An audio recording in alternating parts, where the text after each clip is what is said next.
सुदर्शन भैया नाचे कि मन करे अगिया कर चलते मारी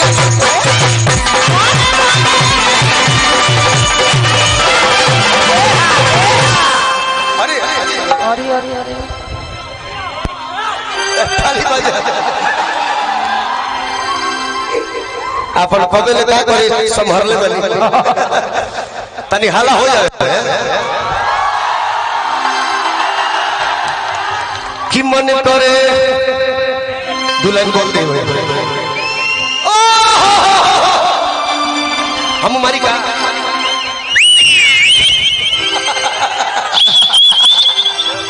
हम हमारी का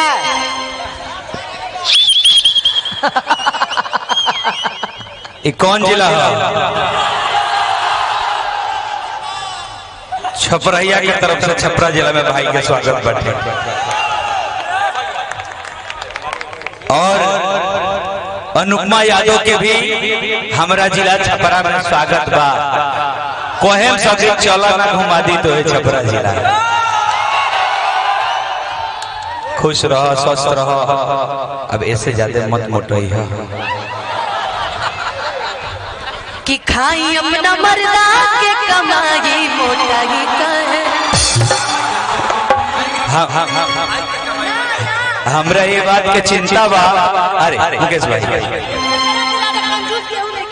हमरा ये बात हाँ ये हो सकता था लेकिन हमरा ये बात के चिंता बा। अनुपमा तू कहलू हो कि खाई अपना भातरा के कमाई। हमरा चिंता बा कि ढेर खेबू तो भातरा छोड़े बा। ऐसे खुद कमाता नहीं खुदे खाता नहीं केहू पे हम बोझ नहीं। ये ठीक है बड़े ऐसे तुम कहनी है कि बाबू नहीं खाइबू ना पीबू तो मोटाइबू कैसे अपना सैया जी के तोन पर लोटाइबू कैसे।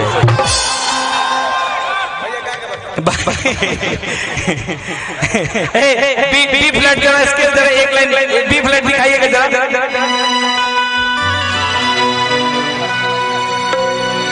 अजय भाई खुश रहिए। अरे ये तो दही में काला जामुन रखा हुआ है।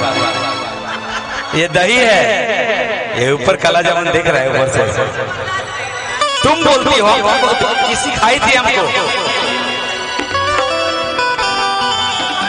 अभी तो आगे हुई बात कि जमन कई ध्यान हार मजूर का करी लेकिन फिलहाल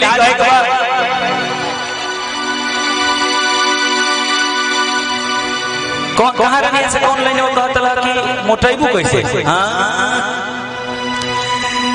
तो ये बबुनी अरे खाइबू ना पियबू मोटाइबू कैसे। लेकिन ये लाइन बिल्कुल अनुपमा के सामने हो ना तो सेट नहीं करेगा। अब मैं एक काजलदार रहती दूबर पत्थर के रोहित तो सेट करी थी तो मस्त है खाए पे एकदम बुलंद भाई हैं।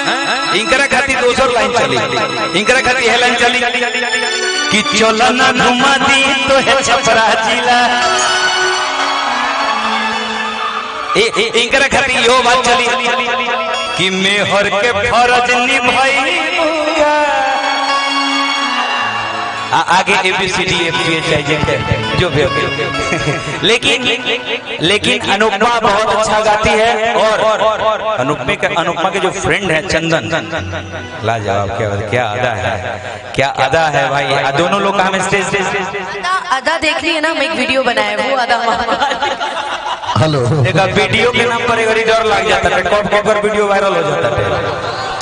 लेकिन फेरे में रहता लोग कब वायरल हो कोई हो फेरे में रहता हाँ फिर लोग फेर में भी रहता लेकिन एक लाइन जरूर कि तू अरे